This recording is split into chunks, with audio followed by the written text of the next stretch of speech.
Hi everyone, it's Maddie Brady. We're here to get real about mental health. Stay tuned for some great conversations with some very special guests. Hi everyone, welcome to Get Real. We are here with Rachel from Sober in Central Park. Thank you so much for coming. Thanks for having me. This is awesome. So cool. Of course. How did you get that name, Rachel and Sober in Central Park? So when I was making my account and I was like, well, what am I going to call this? I realized I was spending all of my time literally sober in Central Park. Like I didn't know what to do.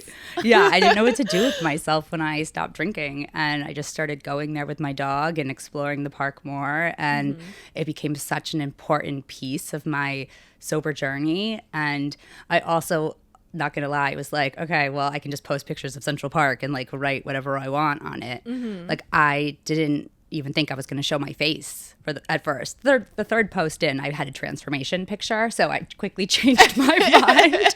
But that's why I was sober in Central Park. That's great. That's normally what happens. That's how I felt in the beginning. I was like, maybe I'll just do one post about being sober. And then I was like, every single year I'll just do a post about being sober. And then you end up all in. On this couch talking about sobriety. Exactly. Everyone's going to end up on this couch. If you're sober, you'll be here. It's a comfy couch. Hey, yeah. I'm here. So when you were in Central Park, do you feel like you were going for walks? Like what really helped you in the beginning? Or do you just feel like it was your little escape in the city? Because obviously in the city is so built up. There's not much nature in it. I mean, I think it was a little of both. So this was back in the beginning of 2021. And so COVID had still shut down a lot of the city. And when I stopped drinking, I was waking up and I felt amazing. And I haven't felt like that in years. And my dog, would look at me like, we're ready for our little walk to the East River. And I was like, we can start going to Central Park. But I didn't know my way around the park. Like, it's huge. And I was scared of getting lost. So we would just go in and do the Great Lawn and turn around and come home. And then he would like push me to keep trying new paths. And it really was like, as I got further along in my journey, we started exploring the park more. And I was also on a really big weight loss journey because I didn't recognize myself anymore. And I was just walking. And I was walking a lot, but I was walking in the park. And it was like my form of meditation almost, and connecting with myself and connecting with nature, stuff that I really didn't do when I was drinking. So I think it was not just moving the body, but also being in nature, also the consistency of going to the park every single day. Like I was going rain, snow, sleet, the boots, 2 pairs of pants. I almost convinced myself if I didn't go, I was going to relapse. Wow. So it was That's like great.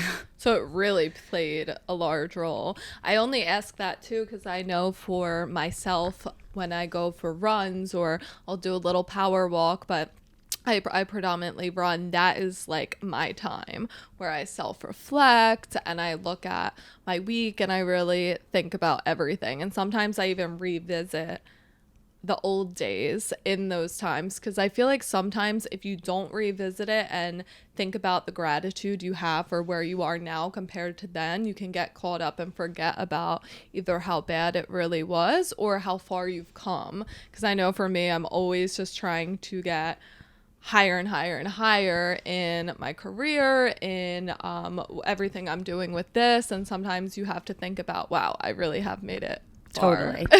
That's something I've been working on a lot recently because, I don't know, someone said something recently about always just wanting to go to the next destination, not living in the moment, not appreciating the now. And we've both like worked so hard to get to the now, and it's incredible. And I really am trying to just be present. Yes. But I think with the Instagram account, the fact that I go back a lot in time and I make comparisons to like where I was on that day, like 2 years ago, 3 years ago. That helps me appreciate it in the moment too by posting it there, right? And then I can go back and look at it because it's a journey. Oh, for sure. I look at my own stuff more than anything. Like, I'm creeping on myself because I like to go back and remember, and can literally look at a picture and remember the thoughts I had that day, what was going on, what was happening, and normally the thoughts were pretty negative if I'm looking several years back. So I like to remind myself of where I am now compared to where I was then. But I'm definitely trying the same thing where I know with running I like long distance because I actually enjoy the run and the getting there and the part where you're actually trying to get to the finish line, and I'm not just looking to get to the finish line as quick as possible. But sometimes when I'm in real life, that's what I'm trying to do, I feel like. But then it's like, where is the actual finish line? And you're gonna let your whole life pass you by. Yeah, there's no finish line for people like us. Like, you know, I think that we're always people who are really driven, and especially I'll speak for myself, you know, like I feel like I wasted a lot of time in the past, and I don't necessarily believe now in wasting time. Mm-hmm. I think that sometimes we need breaks from things, and sometimes doing nothing is something, right? But for a long time, I was either drinking or hungover. And now looking back on that, it feels like a waste of time. Yeah. And I hate wasting at times. And now I'm like, go, go, go, go, go. But I'm also learning now that if you go, go, go, go, go, you're not going to have enough in your cup to like actually give. So it's finding that balance, right? Of like living in the moment, still being driven, being an entrepreneur. It's a lot. Yeah, no, it is a lot. And I feel like for myself personally, I don't regret anything except for the parts where I was hurting people.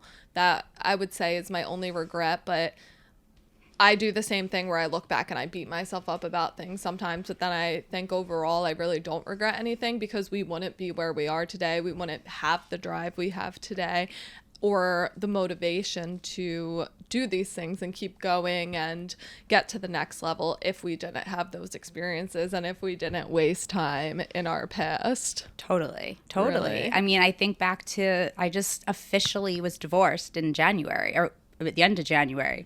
And that marriage was from a courthouse wedding that I didn't tell anybody about, and just like went to the courthouse, literal 90-day fiance cut stuff. Like we had, we had 90 days to get married. Got married on the 87th day. I didn't tell my dad till afterwards. And it happened, we got married in April of 2017. So I was getting all the like, remember on this day on my photos. And, you know, I think back and I'm like, I can't believe I did that. But I'm grateful for it. So it was someone that was actually from a different country that you had the 90-day window. Mm-hmm. From Italy. Oh my gosh. Yeah. Wow. Well, I mean, there's always something in our journey that's there to teach us a lesson. And even for me, looking back at the super dark points of my life and things that in theory you would think you would want not to happen, like I just wouldn't be the person I am today if I didn't have everything happen that did. For sure. And I think that also helps me like kind of understand why things happened in the past, because a lot of traumatic things happened in my past. And for a long time, I was like, why does the universe hate me? Like, yes. Why me? And, you know, I think everyone has, you know, things happen to them in their past. But now getting to where I am in the journey, I wouldn't appreciate the beauty of this life, even the ups and downs of it, if I hadn't gone through all of the stuff I went through before. Yeah. And I feel like when you are in active addiction and drinking, you have that victim mindset where you think, why is this all happening to me? And like, why can't I catch a break? Or you're just in a constant state of victim mentality. How do you feel like you got out of that? I never really thought about it like that. You're totally right. I think I stopped blaming everyone around me, and I stopped trying to find reasons that everything was going wrong, and realized it was really me, my drinking, and who I surrounded myself with and the situations I put myself in. And that all led to like negative things happening, right? And when I started taking accountability for my actions and started trying to better myself, like truly just be the best version of myself that I could be, those bad things like stopped happening. Yeah. And I was like waiting for the other shoe to drop for a while. I was like, this is too good to be true. Life can't be like this. But it can be. Yeah. When you stop drinking and poisoning yourself and putting yourself in dangerous situations. 100%. And taking accountability and having the boundaries to step away from certain people and all of that. And I always think for myself, what drives me to never fall into the victim mentality is that I will never allow myself to be someone's victim. Even if something bad happened to me on expense of someone else, I will not allow myself to stay somebody's victim, because then you're just giving them power. And I will never allow someone else to have power over me again since I've been sober. That's amazing. What a great feeling, huh? It really is. And it's something I truly believe you can only get that in sobriety, 100%. Yeah. I mean, that makes sense. I mean, I think there's so many things you can only get in sobriety, right? Mm-hmm. Especially if you're struggling with addiction. Like the love for yourself, the acceptance of who you are. Like, everyone has flaws. There are things about myself I wish I didn't do, right? Yeah. But you realize that you only have control and power over so many things. You can't change everything. Yeah. And the parts of you that you wish maybe were different, you can accept and love and maybe just take mental note, you know? Do you ever struggle with, so something that I have in sobriety is, now that I am publicly sober and I talk about these things, I almost feel an extra sense of having to be this picture of mental health. Oof. And then sometimes I'll feel self-guilt where when I do something human, and then I'm like, this is not in line with mental health. I know this is not the proper choice for mental health. And then you almost feel a little bit of guilt. But at the end of the day, it's like, I am sober in the public eye and I'm putting my story out there. But at the end of the day, I'm still a human being, and having to give yourself grace for that. Yeah, that really hit. Because I think that sometimes people think when you're sober, especially when you're in the public doing it like this, that you have to be perfect. Yeah. And no one's perfect. Mm-hmm. And I would feel guilt, for instance. I can give you an example. I'm still struggling to stop vaping my nicotine.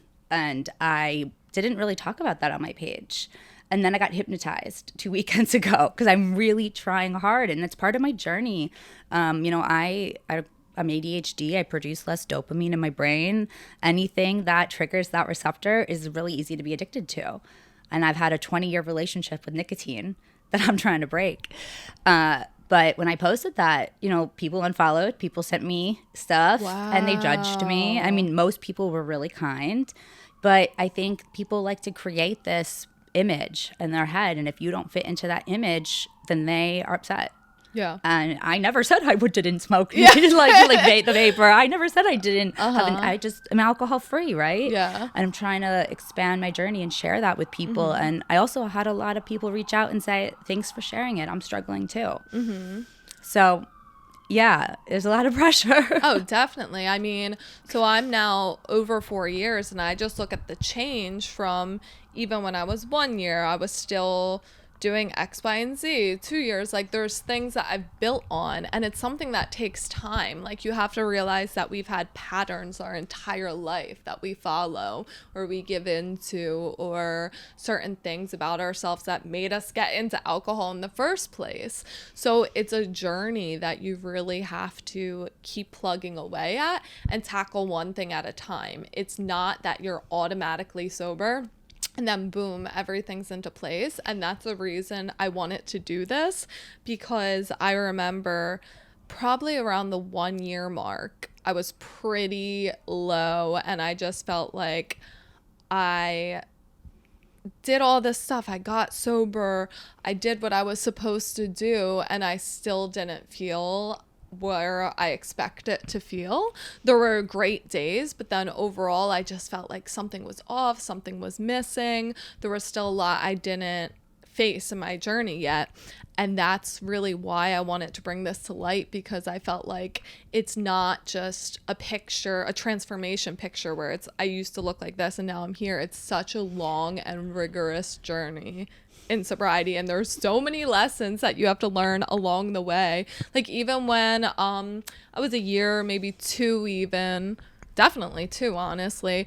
I was still picking out guys that I was seeing that were either drinking a ton or had bad relationships with alcohol. And I still didn't see anything wrong with that, you know? Like I was like, oh, that's fine. Just certain things that I've definitely learned along the journey that doesn't align with what I'm trying to do. But you have to actually live through the journey to know those things. Totally. And it's really funny that you say that because I did the polar opposite when I stopped drinking. I mean, I was I was still married at the beginning. At 100 days, I was like, you gotta go. I finally was able to end it. He also went out drinking on my 100 days, and he wasn't a drinker at all. He never drank. Like, we would fight about drinking because I wanted him to drink with me. Like, I wanted that drinking buddy. And on my 100 days, he went out and got drunk. Wow. But that could be a book, 100th day. well, I am working on a different book, so stay tuned. Yeah. But then I was like, I haven't dated in so long. So I got on the apps. And instead, I was so nervous, though, about the dating part. And so I would put in my bio, like, I don't drink. If you ask me for drinks, I'll know you didn't read this. Like, I won't respond. Like, I was, like, crazy about it. And I think that was for me just trying to protect my sobriety and also to weed out the big drinkers. Because there's actually one person that I'll never forget for some reason. It was when I was living in Brooklyn and dating, and we went out on a date. We meet at this bar, and I'm like, what are you drinking? And he's like, oh, I'm sober, actually, but I don't mind if you drank.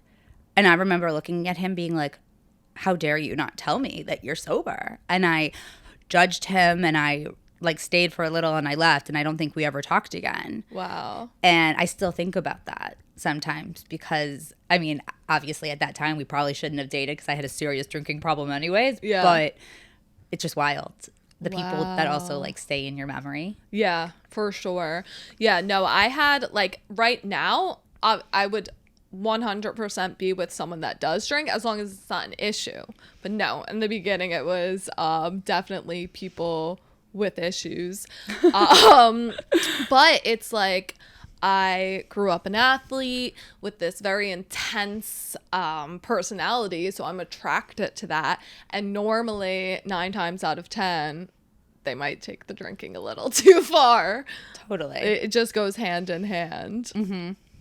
That's also when you said about the person that was sober and you were like, oh my gosh. I remember there was someone that I used to lifeguard, and there was someone that used to go to my beach every day, and he didn't drink. And I literally never heard of that. And he was super athletic and would go and tan and whatever. And somebody said he didn't drink. And I remember thinking, oh my gosh, what? That is so weird. And it just goes to show when we feel judgment or people are judging us, most likely they have a problem, because I was out here judging people when I had a serious drinking problem. Totally. I mean, I think judgment a lot of times is our own reflections, right? Yeah. Of how we're feeling. I actually had a lot of friends in AA when I had a drinking problem. Mm-hmm. And a lot of the people I grew up with are sober now. Mm-hmm. And have parents even that are 40 years sober. And even with all of that sobriety around me, I still had a really bad drinking problem. Wow. And I remember the first AA meeting I ever went to with a friend of mine. She was sharing, and I left the meeting after and I cried. I burst into tears. And I looked, she's like, it's normal. This happens to a lot of people. And I'm like, but I don't have a problem. And she just kind of looked at me and she's like, well, did you relate to what they were saying in the room? And I was like, yeah, too much. And that was back in like 2014, I want to say. Wow. It took a while, though, to actually admit, like, oh, yeah, I have a problem. Yeah. I didn't really know anyone that was sober. Like, it was just something I never heard of. And that's why it's so important to me to bring all of this to light. Not that I never heard of it, but it was like movie stars, and it was just so out of touch with my everyday life. And then when I started really noticeably being out of control, I was pretty good at hiding it from my parents for the most part. But then it was definitely becoming evident. I remember my parents knew one person, and they were like, you should talked to her, and I was like, that's crazy. I remember telling all my friends, like, my parents are insane. Why are they doing this? I don't have a problem. And yeah, it was at least a year or two after that. But I remember laughing about it. Like, they want me to go to this meeting with this woman. Like, are they crazy? And then, yeah, maybe a year or two after that, thank God, a literal angel, her name's also Rachel, she had a story very in line with mine, and she was best friends with a girl who was sisters to my best friend. So it was like we were living these parallel lives. She had just gotten sober, I think it was like 2 years prior, and she ended up, I think my cousin reached out to her, she reached out to me, and I ended up getting to go to a meeting with her, and then eventually got sober with her help. But if it wasn't for having that one person in my community, because at the time I was in a very small town, and I mean, we definitely were the outliers in meetings, or you just didn't see a lot of people like us. But then now in the city, you realize there's so many of us, and there's an entire community of us. Yeah, I mean, I don't go to AA actually, and when I was starting my journey, COVID, right, there weren't in-person meetings happening. Mm-hmm. I thought about going to some online, but I just kind of did it on my own, which I don't recommend. Yeah. That was what was happening. I also thought I was only doing 30 days of dry January. I did not think I was stopping forever, which I do think is a reason I was successful. But I got to a point where I just, as cliche as it sounds, I was done being sick and tired all the time. Like, I was sick and tired of always being sick and tired. And I felt like crap all the time. And I was scared I was going to die. Like, yeah. I didn't really see a future for myself anymore. I used to be able to like look into the future and like see something. And at the end, it was just darkness. Yeah. And that really scared me. Yeah. No, that got scary. Yeah. I remember thinking the same thing. I used to, have like wedding dress cutouts when I was younger and everything. And then I came to a point where like I just accepted like getting older probably wasn't in the cards for me. And that was because it was linked with my eating disorder too.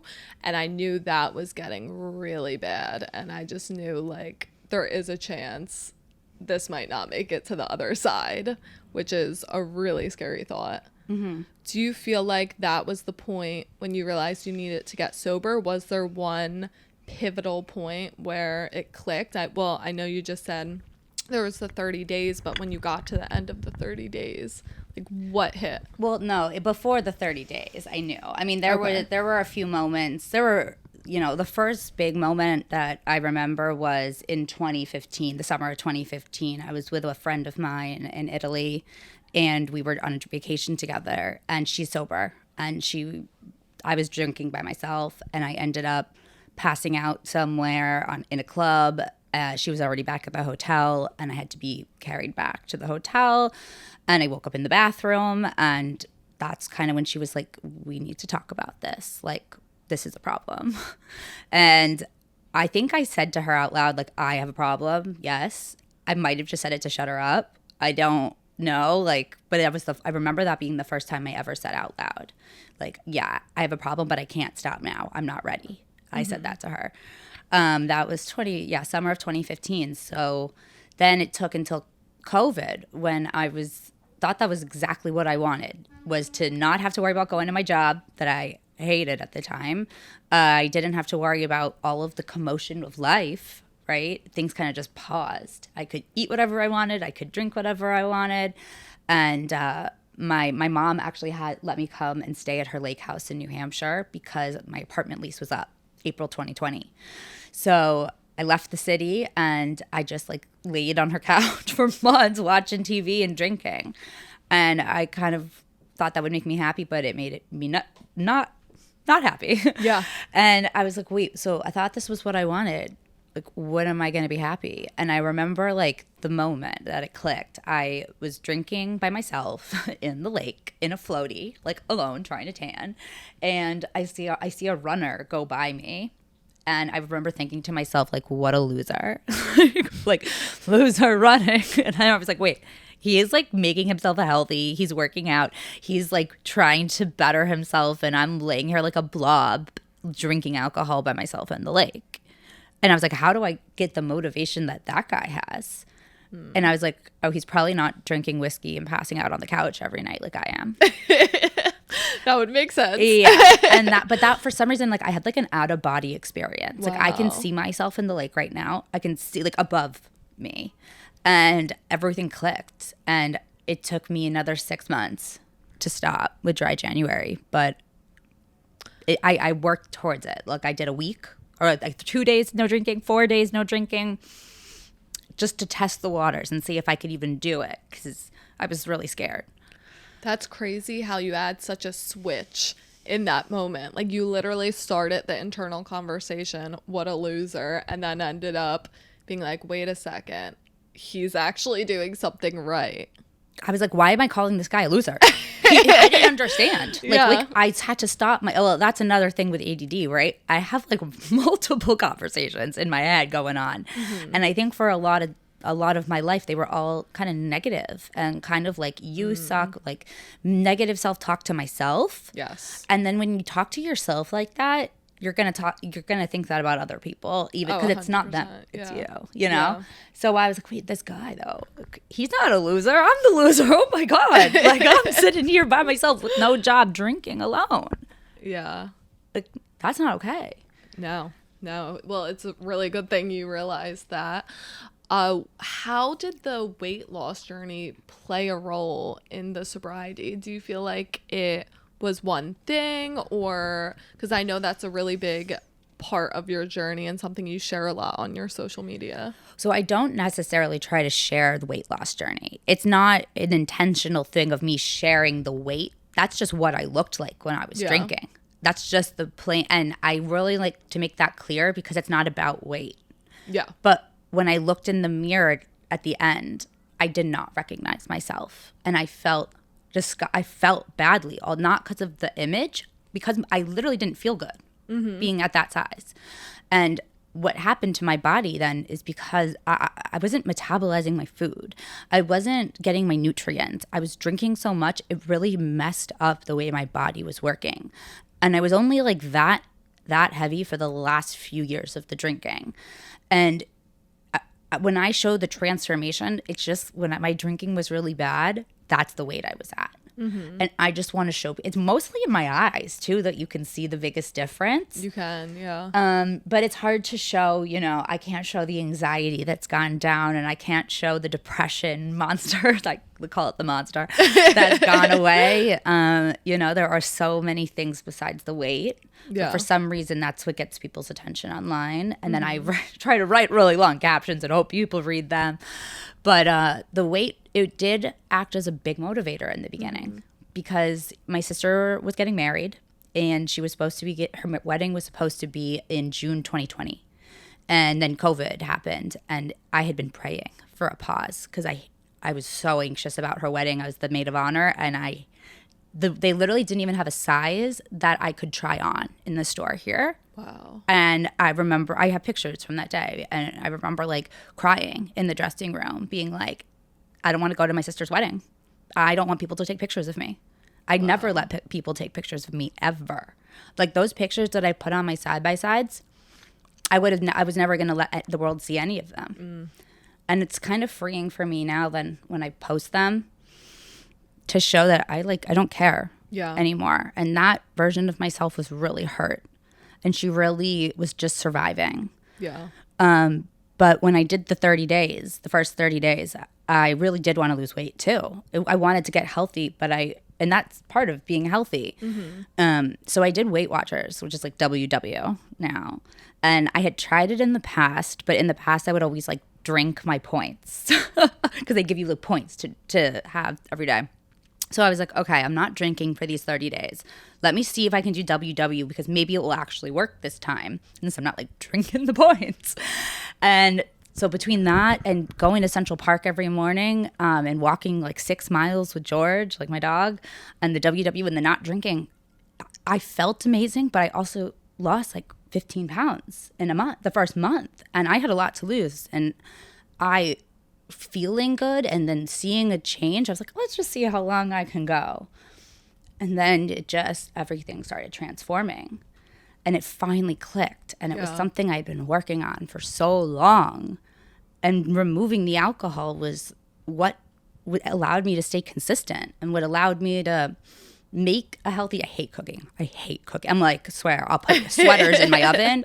But I made this like turkey taco casserole thing I would eat. And I really like tried to make it work. And it all worked. Yeah, that's amazing. And I think it is really important to emphasize, like, it isn't about weight. It's not about a number on a scale. It's about health, and it's about a feeling. You know, like, you can be any weight and still be unhealthy. And that's what is amazing about your journey. It's not necessarily that you lost X amount of pounds. It's the feeling you get every single day waking up. And it's the health you have, and the mental health and the physical health and all of that. And that is what is so important. And that's what's amazing that you have achieved. Thank you. No, I mean, I don't weigh myself ever. I don't want to know the number. I don't remember the last time I even stepped on a scale. Yeah. They're probably at the doctor's office, and I asked them not to tell me. Yeah. Because it's not about that at all. But when you're at that point where you literally don't care anymore, and which is where I was at the end, and nothing fits you. Like during COVID, I had to go to the outlets up in New Hampshire and buy clothes to wear because I didn't have anything that fit me. And when you get to that point and you're so unhealthy and it like you don't even want to walk anywhere, to then feel healthy and strong, it's so hard. It's I don't know. I'm so grateful for it, and I just never thought that I would feel like this and feel confident and happy and not always anxious and sad. And it's not just the weight, obviously that was also the drinking. It's all connected though.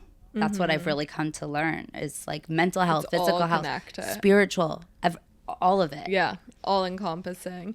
And I feel like I notice a lot of things. I'm all about body positivity, and every single person has a different body, and I'm about supporting that. But sometimes they push nowadays that being extremely overweight, that is something that should be, I think it should 100% be accepted, but people push it as health sometimes. And it is scary because it isn't, you can't be 100% mentally and physically healthy, I feel, when you're at a much, much heavier weight. Yeah, I mean, I don't know. I don't really want to touch that one. Yeah. It's a scary one to touch on. Like, you don't want to go there, but it's like, it's just scary, the thought of pushing not health. But obviously I'm all about body positivity, and there is health at every single weight. But I think the main point, the main takeaway, what I was trying to say is that people's health lies at different weights, and your health was not there. Your health is where you are now. Yeah. Or it doesn't even have to be right now. It could be 20 pounds heavier, 20 pounds, like whatever. It was a lot different. I mean, I literally, like, I actually ran into someone on the street yesterday who I went to college with. And he looked at me. I hadn't seen him in a few years. And he was like, he didn't even know it was me at first. And he was like, Rachel? And then we started chatting. He's like, your face, like, you literally don't look like the same person. He actually said, your face is gone. I was like, my face isn't gone. It's right here. But yeah, I mean, I think it was a little jarring for him. Like, he literally hadn't seen me, and I do look totally different. But it's also because I'm happy.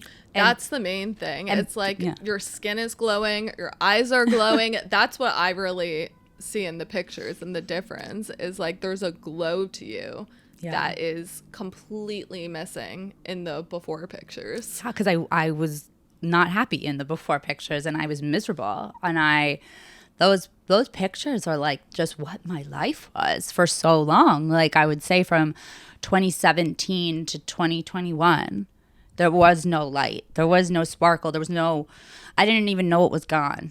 Right. And when I look at some of those pictures, I thought I looked good in. And I'm like, there's nothing behind the eyes. Yeah. Like at all. That's what's scary about, obviously, I was restricting and doing a lot of really, really, really unhealthy things in my drinking.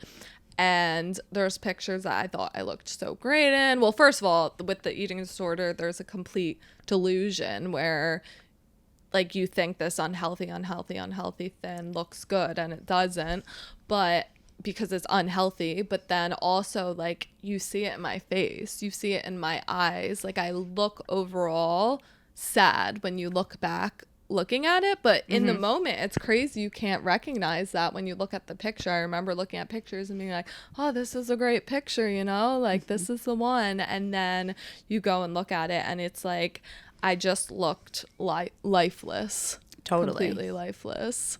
But I think we didn't know any differently at the time, right? Exactly. Like I didn't even know it was possible to look any or feel any different. Yeah. Like I just kind of thought that's how life was, and everyone kind of felt like crap all the time. Yeah. Like I didn't realize it was possible to feel the way I feel when I wake up now. Like I've been doing a lot. I'm tired, right? But the anxiety in my chest, like I've had an anxiety disorder my whole life. And when I was drinking, I mean, it was like there was a tight fence or chains like around my chest, and it was like I couldn't breathe. Yeah. And when I stopped drinking and I would wake up and I didn't have that tightness and it slowly started going down. I mean, people always say, what's your why? My why is that I wake up and I can breathe and I feel good, and it's not a struggle to try to get that anxiety gone. That's just my normal state now. Yeah. And that just reminded me of how you said you thought everyone felt like that. And I think that's really what I tried to mean when I said there's stuff that's promoting unhealthiness. I would always see these memes and stuff that are like making light of like how we used to live. And I even just saw a TikTok the other day of a girl wrote like, me drinking my like juices in the morning, pretending to be healthy after blacking out last night, getting in a fight with my Uber driver. And it was like a list of all these things, and it had 1 million likes and people were laughing like, that's so me, ha ha ha, that's me every weekend. And that's the stuff that I'm talking about, that it's like that's scary, because I used to be liking that. I'd be like, LOL, so me, like, and that is the promotion that I'm talking about. That's scary, that people are putting this stuff out there and normalizing, and there's meme accounts about it and all of this stuff, normalizing unhealthy behavior. Totally. I completely agree. Yeah. Do you feel like you see that stuff now and you're just like, yeah, what? Because yeah, that's the stuff I used to look at that now, like I cringe when I see it. Yeah, and sometimes I'll remix their reels and I'll make my own little commentary, and people don't like that. I mean, I did that the other day. The original creator actually commented saying like, "Hi, love that you did this." So she wasn't upset, but it was a joke. I mean, there was one. She was sitting with her friend, and she was like, "Is it too early? Should we drink before we go?" And the other woman turns to her and says, "We're just going to Walmart." And she's like, "Shall we still drink before we go?" And I got on and I'm like, we don't need to drink and go to Walmart, people. Like, I understand that she's making that a joke, right? Yeah. But that's also normalizing people that actually do that. Yeah. And I would have done something like that in the past, especially here in the city, because you don't need to drive anywhere. Yeah. You can drink and go do anything here in New York, right? So I just thought it was important to come on and say, hey, everyone, we don't drink and go to Walmart. And if you do, then you should really think about it, because I don't want that to be normalized, right? Yes. Even if it's a joke, it's like not funny, actually. That's the thing. And that is because when you see that and you're in it, you think, oh, everyone's like this. Exactly. Everyone's doing this. I don't need to stop. Like, it's funny. Literally, look at all these. There's 2,472 comments, all of people agreeing, saying this is normal. Yeah. So that's the normalization. And I think that's important, what we do, because we're trying to normalize the opposite. Exactly. And even, sometimes I'll go on Facebook, and I think the Facebook algorithm took a little bit more time to understand the new me. But there were like accounts that were like, thank God for tequila. And it would show people like talking about going to the airport. And there was one person that was like, yeah, me chugging the little bottles in the airport bathroom before going through security, and like people all loving it and commenting their tips and tricks for getting as drunk as they can before going through security. And people just egging each other on. And I'm like, oh my God, like that kind of stuff feeds into everyone's problems. My mind just went to a time I was at the airport doing something just like that. Yeah, and the airport's a really triggering place for a lot of people. And, you know, we don't need to promote getting wasted before you go through security, trying to sneak little bottles of booze into the airport with you. I mean, come on. Yeah. So do you feel like you took all of your experience from the past and seeing these meme accounts and seeing this on social media to come up with your idea to do the opposite and promote sobriety and promote what you're doing? No, this was all an accident. Like when I tell you everyone, awesome. This was a total accident. Like I never in a million years thought this would be what I would be doing. Like if you had told me this in the past, would have told you were smoking some crack or something. Like no. I only made a lot of people always ask me about the account, and I didn't even make it till I was over 8 months in. And when I made it, I didn't have any friends. Like all my friends had either left the city or it was COVID or they were very heavy drinkers. So I was like, okay, I need some friends. I had left my ex, so I was alone. And I needed a community. But it also held me accountable. Like putting it on social media made it feel so real for some reason, even though it's social media. It was out there for anyone who ever knew me to see. Rachel's not drinking anymore. And if you knew me in the past, I mean, that says a lot. Like that was my whole personality was the party. Yeah. Like if you were to ask me, like, what do you like to do? Party. That's it. I wouldn't have music festivals, party, drugs. Anything relating. Yeah. So a lot of people reached out to me like, I'm so glad. I thought you were going to die. I had people saying that to me when I first posted about it. That's heavy. Yeah. So anyways, it was an accident. I really just wanted to hold myself accountable. And there weren't that many people online then when I made it. It was not like it is now. I mean, there were a handful of accounts.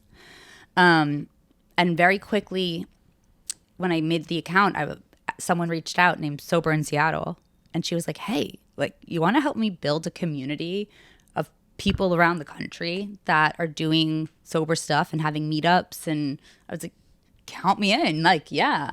And I got my first online friends, and we were in a chat group, and we were supporting each other, and we were trying to build something, and it gave me something to look forward to. It gave me a purpose.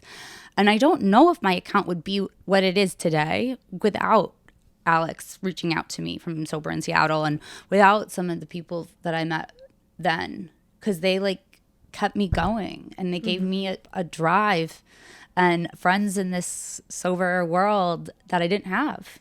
Yeah. That is amazing, because I remember in early sobriety seeing people with accounts like yours, and I followed as many as I could, and there really weren't that many. There really were a handful, because I would just type in like sober or like anything even that would bring me towards those accounts, and I loved to see their stuff. And I started unfollowing the other pages and started following them and trying, and it made me feel less alone. And that is the feeling that I wish to instill in someone one day, is just feeling a little bit less alone in what you're going through, because those accounts helped me so much. So you just have to think about, like, you are really helping a lot of people out there. It's really crazy. Are. It's crazy to think about, because, you know, people can now come up to me and they say, I made a sober account because of you. Because I'm always preaching on there. Make an account. Like, it holds you accountable in a way that I don't know how else to describe. Yeah. And another piece of it is I still had my other Instagram, my old Instagram account from before when I was drinking. And I was posting on there in the beginning of my journey. But I then started wanting to post sober stuff. And I didn't want to just switch from the drinking Rachel to the sober Rachel. The same people were watching it. And I I was like, you know what? I'm just going to start a new page. Like it was like a death of the old me and a rebirth of this like new version of me when I look back on it. And I only followed sober accounts and positive, uplifting, good vibe accounts. So anytime I was on Instagram, I was just scrolling the sober accounts. And I think creating that new boundary of like the old me, sometimes I go back and I look at the stuff that old me would follow, and it's so toxic. Yeah. I'm like, oh my God, no wonder I was in a lower vibrational state because I was having this crap on my feed. And that's really important too, because I look back, I talk about it all the time when I was first starting to drastically unhealthily lose weight. I was reading Kate Moss's quote that, what is the quote? It's nothing tastes as good as skinny feels. In the beginning, I made that my screen background, a picture of that from Google, and I was following all these influencers that were bone thin, bones out, all of that, and it's like you're going to fall into whatever you're following.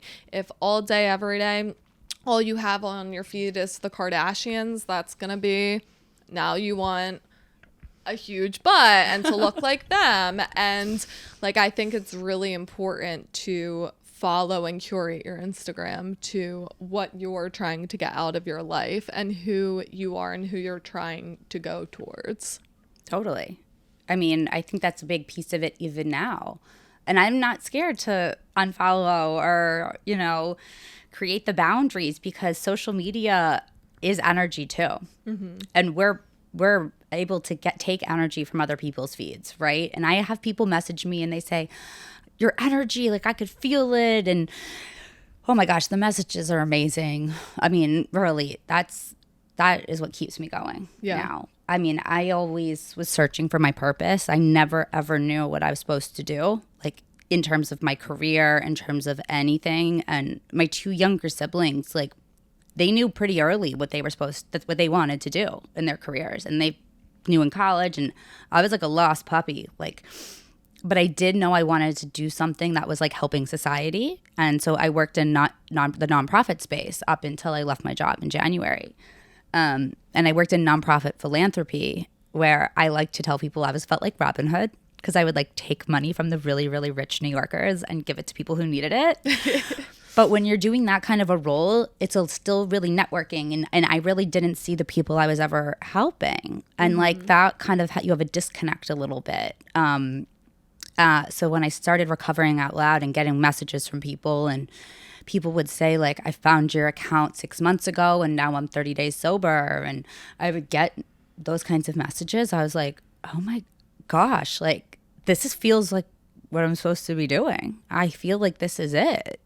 And going back to what we were talking about earlier, if I hadn't been through all of the things in my past, this account wouldn't exist. Exactly. And this account exists. And now I know how many people it's reaching. And then those people are starting accounts, and those accounts are reaching a lot of people. And the ripple effects, right, are just like wild. Yeah.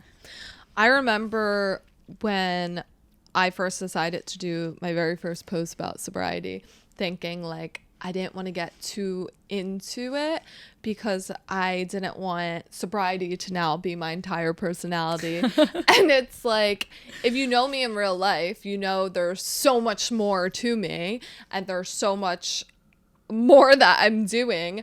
But if you go back to what we were talking about, all the negative accounts and all that stuff is just constantly being pushed, and big alcohol is pushing their media out there, and they needs to be what we're doing out there, because I don't think you can ever have too much sobriety. No one's overdosing on sobriety out here. No, but I will say it has become like my whole life. It really has. And my mom said that to me the other day, not in a weird way, but now that this is my business, which is, I'm still figuring that out. It's a lot. Oh my God. Oh, I'm sure. But I was getting offended kind of with people in my family, like not asking about it ever. And I mean, ever. But, you know, my mom said, you know, it's not like a normal job where you end your job, you're done for the day. like it's become like sober in Central Park has become like my identity. And I've become that, like it's kind of merged with who I am in my personal life.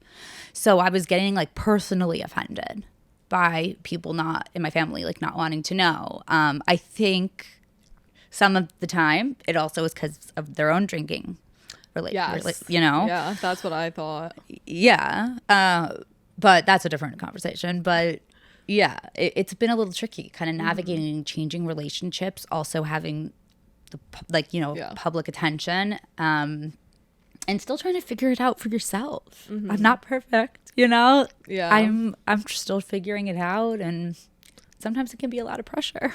And this stuff does make a lot of people really, really uncomfortable. But I think that's something that we have to be okay with, is that in order to do something impactful and something different, sometimes it is going to make some people uncomfortable. I know. I'm really working on not everyone's going to like me. Yeah. And that's okay. The people pleaser. And me at I've least. never been a people pleaser. That's the thing. I've always kind of been like, I'm going to do what I want. And I don't really care. But like I did care. Yeah. And I didn't. That was me. Yeah. Like I pretended I didn't, but I did. But then you're looking over your shoulder. Wait, but Like you still like you me, like right? it though. Like we're still good, right? Like if you don't like it, I can stop. Yeah. So that's like hard to also like when you're talking about tough stuff, right? Like, yeah, people aren't going to like it. Yeah. And someone at my old job said, like, when you're getting reactions, like people are trolling, or I had someone make a fake account, like a spoof account about me, sober in Central Park. And it was really mean, actually. They used a Bratz Barbie head doll that looked very disheveled. And like, yeah, they were making fun of me. And I found out about that when I was at my old office. And it was a journalism nonprofit.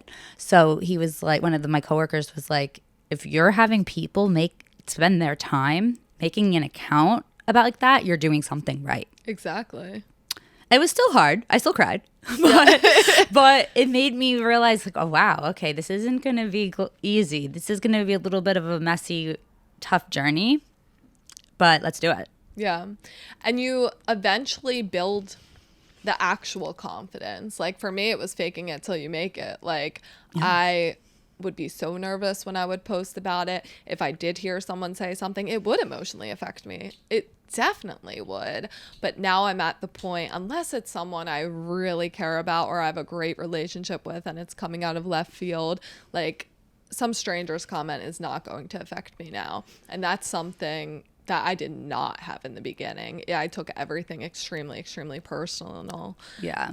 But I think that's normal. Yeah. And like I tell people too, like, it's like the sober muscle when you're first starting out. It feels weird in the beginning. And then it's like the second time still might feel weird, and the third time, but then it gets a little bit easier. Or the 100th, honestly. But I'll be honest, like the mean comments, it still hurts. Yeah. I don't just brush it off. Yeah. You know, I've actually talked to other people in this space, like Sarah. One time I called her crying because I had all these mean comments after the cocktail mocktail incident that I went through. Oh, yeah. And it took the wind out of my sails for a little bit. I'm not going to lie. Like it was not, when it's all at once. Yeah. And it's a lot of people being like, your voice is annoying. Yeah. I can't change that. I'm sorry. You think my voice is annoying and that you felt like you needed to comment that on my page. But the worst is with the guys that will look on the side-by-sides and be like, you looked better when you were drunk. That's disgusting. And it's the That side-by-side. is literally disturbing. I don't care as much about those because I'm like, okay, like, cool. Thanks for no one asked you're you. showing who you are. You like your girls blacked out. Thank Yeah. you. Thank you, Chad. But it was more the ones that hurt the other women for some reason. I don't really care what the men are saying. Like, all right. But the other women sometimes. And so I try really, really hard to always like build up my friends. And it's never from friends. It's always from random people, obviously, that I don't know. But I think then the more positivity we can spread, we can drown out those haters and make their voices even smaller. Right? Yes. And I was more so, because you brought up a big point. Guess what? That would hurt my feelings too. Like, I think with just people saying that it's dumb that I'm sober or something, that's not going to affect me because I know being sober isn't dumb, but like people taking shots at your voice and people taking personal shots at you, Yeah. like how is that not going to affect you? Like, Yeah. we're all human beings at the end of the day. Yeah, I actually had the opportunity to meet a pretty big reality star recently. I'm not going to say who, but they're sober, and I asked them like, what's the comments like for you? And he told me that people say such horrific things to him that like someone in his family passed away and they say you should have died instead of that family member. And they message him this, and I couldn't believe that people are that cruel. But then I could. Yeah. But, you know, it's a bigger scale, and it just, you know, there's always going to be haters no matter what you're doing. Yeah. And you just got to learn how to drown them out. It's easier said than done, and I'm still working on it. But it gets easier with every day, everything you go through. You learn how to just like get a little bit tougher, thicker skin, right?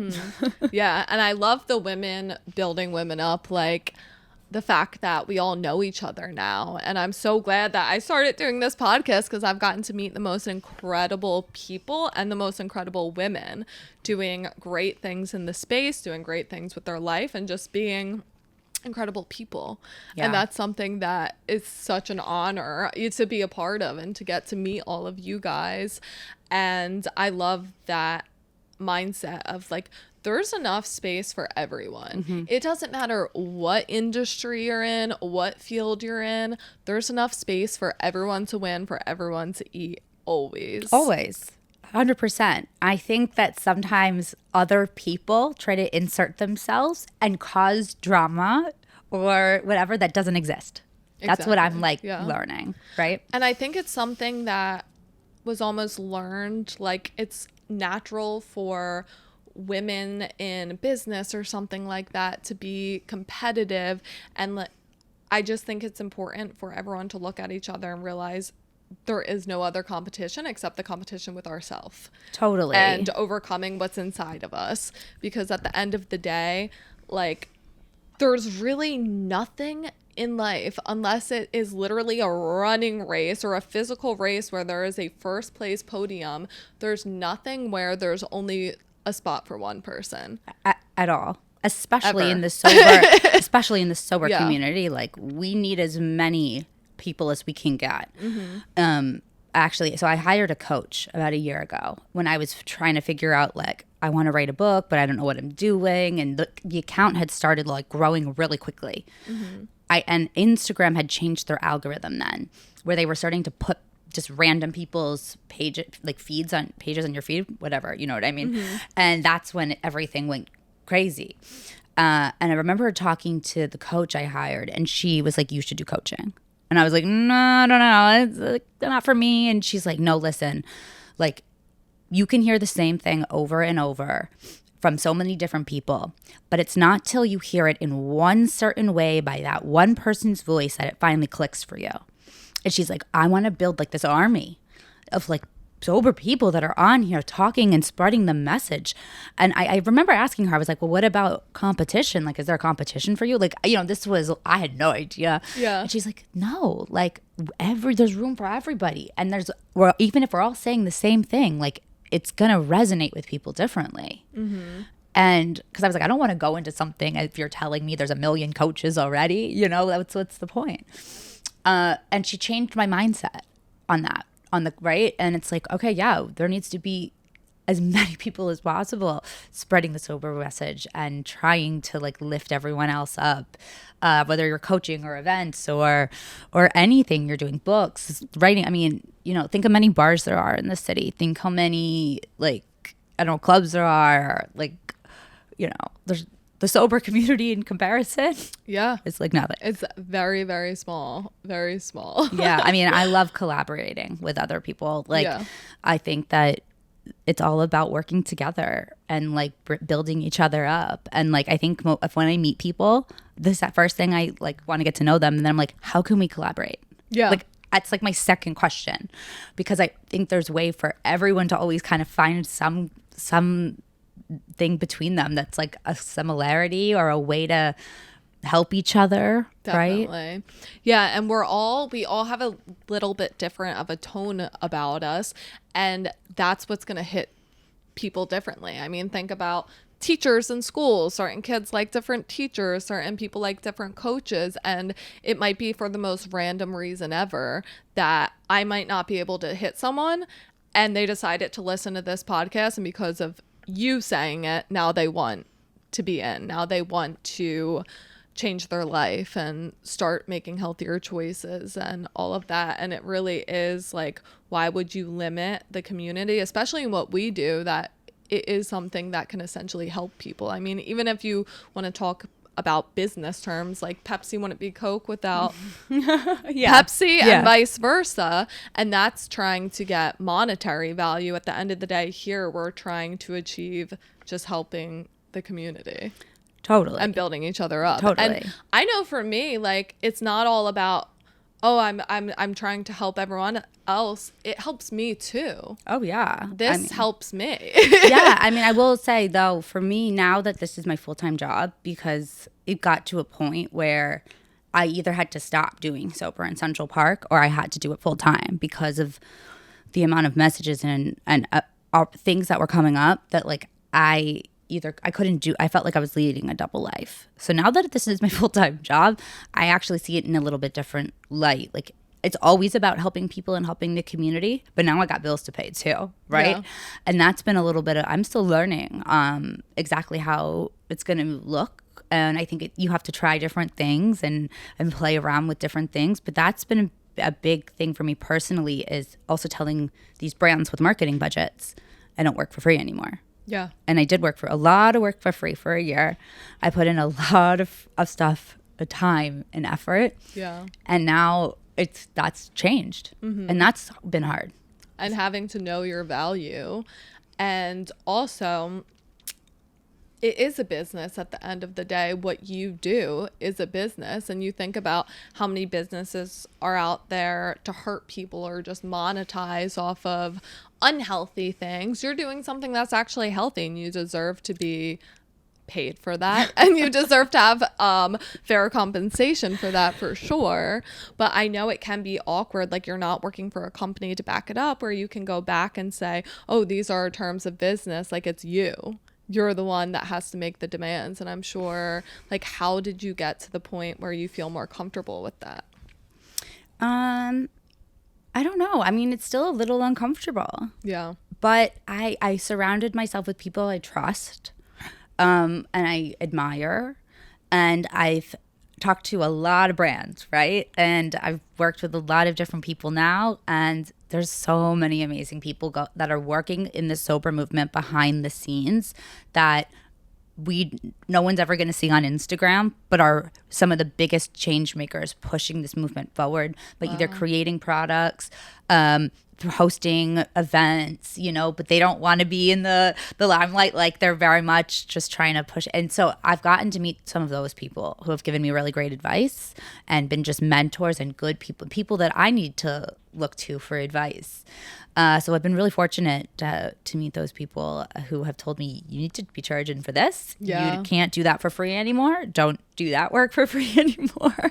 But listen, like, I had an event last night with a witch, Brooke, her name's Brooke, and we had a sacred circle and people came out. I didn't make any money from that event, or really any of the other events. Those are for the community, and those are my whole thing is I want people to make friends, and I want people to come together without alcohol being present and be able to connect, right? Mm-hmm. So, and that fills up my cup. People always ask, like, well, what fills up your cup? Well, that community and that connection and people making new friends and people coming alone. Yeah. People came alone, and that is so awesome, because I never would have gotten to an event alone, right? Yeah. And I only started doing that when I got sober. Mm-hmm. And then I became a thing where I really loved going to events alone. But I really needed to get there. So to have a bunch of people come yesterday alone and make new friends, that was so cool.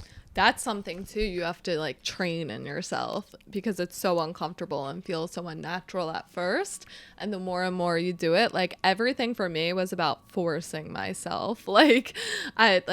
I'm by myself, there's a group of people, I don't really want to go up and introduce myself. If you force yourself, then it becomes easier and easier and easier. 1000%. Yeah. But that's great that you're putting those events together. And then I know you do something with restaurants where you help implement mocktails into their menus and educate the staff and all of that. Can you tell me more about that? Yeah, so that's like the worst. I'm still getting that off the ground. There's something I'm going to announce about that next month, I think.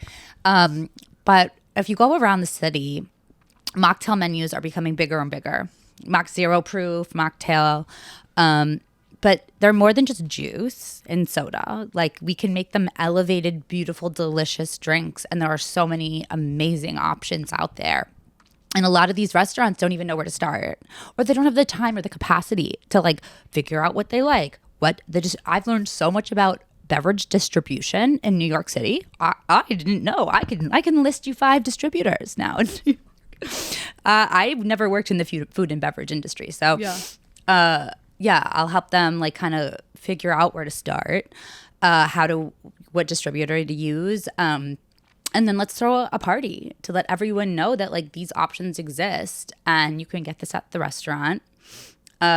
But I had an incident a few months ago where I was served a cocktail instead of a mocktail. And I took a sip of it.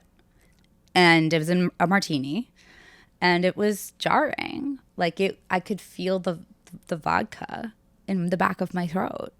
And that's the only way I knew that I had taken a sip. And it was a total accident. It was like a noon on a Thursday. And it totally messed with me for a while. Like the next month, I was online telling everyone about it.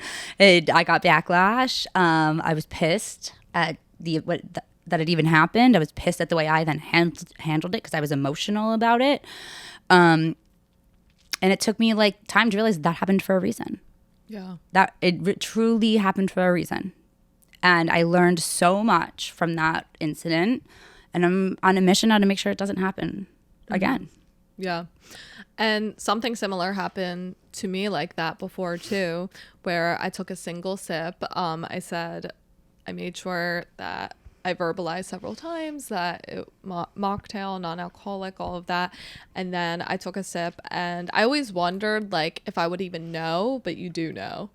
And I just took one single sip and it definitely emotionally affected me, where it just kind of got freaked out, like it's not what you're expecting. And it's something you don't really think about before it happens. And it did definitely emotionally affect me there. And now I feel a little bit over paranoid, where a lot of times, and sometimes I feel like a burden. I feel really annoying about it when I'm with people who do drink. I make my friends try my drink. Like sometimes I'll literally have it passed around the table where like 3 different people are sipping my drink to make sure. But it's like, I just don't want that to happen again. Well, stay tuned. Yeah. I might have some You're fixing news. it for all of us. No, but I'm going to try to at least do something to make change. Yeah. Because, listen, like the restaurant where it happened to me has changed everything already. They were amazing about it. I'm actually going to be hosting a little birthday party at the restaurant where it happened next month. That is You'll have cool. to come. That is really cool. Because it's in my neighborhood, and I'm not going to say it here. But they did a great job of changing things quickly and talking to me and talking through everything that happened. And I know that everyone doesn't have that same experience. Yeah. So I'm going to just, try to make as much change as I can using the negative. I think that's our theme of this that is episode, the theme, right? the underlying theme. Like working with the past and trying to find the silver lining, right? Like, so listen, I'm not grateful I had that sip, but oh my God, I always thought too, would I even know the difference? Yeah, you know the difference. Yeah. You totally know the difference. Yeah. But I'm still freaked out for the next time, like how I have my friends try it, because you get nervous that you're not going to trust yourself. And you're like, I just get paranoid that I'm not going to realize if it happened again. But yeah, I think that's so amazing that you're taking a negative and an emotional experience for yourself and turning it into something great. And that really is the overall theme of that. And I think that is something that takes a while to learn. that we do need to be appreciative for our past and everything we've learned, because guess what, at least for me, if someone tells me, oh, don't do this, or that's going to make you feel this way, or whatever, I'm still going to do it. Yeah. And it's also how we're not the victim mindset. Yeah. That's what you asked me before, right? Yeah. Instead of being like, oh, I'm this victim that got the cocktail instead of the mocktail, like, no, no, that's not the situation anymore. No. That's just something that happened, something I learned from. And I'm using that experience to grow and change. Yeah, and I'm never going to call out a restaurant on Instagram again because that also caused a lot of drama. Yeah. You know, I had never been in that position where I even wanted to call someone out by name online. But people got really upset. People also didn't understand this is one of the biggest restaurant groups in New York City. You know, people were commenting like, you're going after a small mom and pop restaurant with waiters making $1 an hour. And I'm like, no, I'm not. Like, I'm not going after them. I'm just saying what happened. Saying what happens. Yeah. Because I waitressed for years and I know it's really tough. Like, you're serving a million tables, you're remembering a million things, you're running around like a maniac. I always work doubles. You don't have no idea what that person's going through that day. And at the end of the day, everyone's human. So it's like, obviously they didn't mean to purposely do that, but there are ways to change it. There are ways to change it. And I will say though, like, there are circumstances where you just know certain, like, it was the opening of the restaurant, it was noon, the first seating, the restaurant was empty, there was know, so there were things. Okay, so a little different. And listen, everyone makes mistakes. Like, I've made so many mistakes in my life, but I also believe in second chances and third chances. And now I'm throwing a birthday party at the restaurant, right? Like, I didn't hold it against them. I know mistakes happen. And the way they handled the situation is what gave me even more respect for them. And now I'm going to try to promote them. Like, I want people to know to go there. That's great. Because I'm not going to hold grudges. And I really hope that people don't hold grudges against me and they give me second chances. So I'm going to try to, like, put that forward and hope people do it for me as well, right? Definitely. Yeah, the place mine happened at, I had an incident prior where someone was rude to me because I ordered a black coffee. So it even made it a little bit worse. But again, it's like everywhere isn't going to cater towards what we do. And that's fine. We'll just know the places that don't and not go there. And then the places that do, great. They just gained a whole new group of people and that more are going to money. be excited to go there. And more money.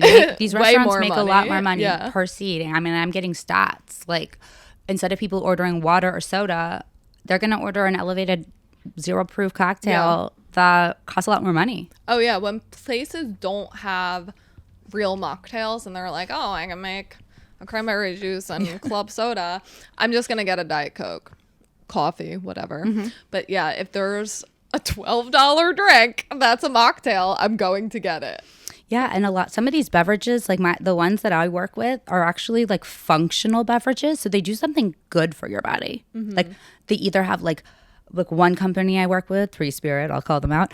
One of their wines has a full dose of vitamin D in it. Wow. They call it their sunshine in a bottle.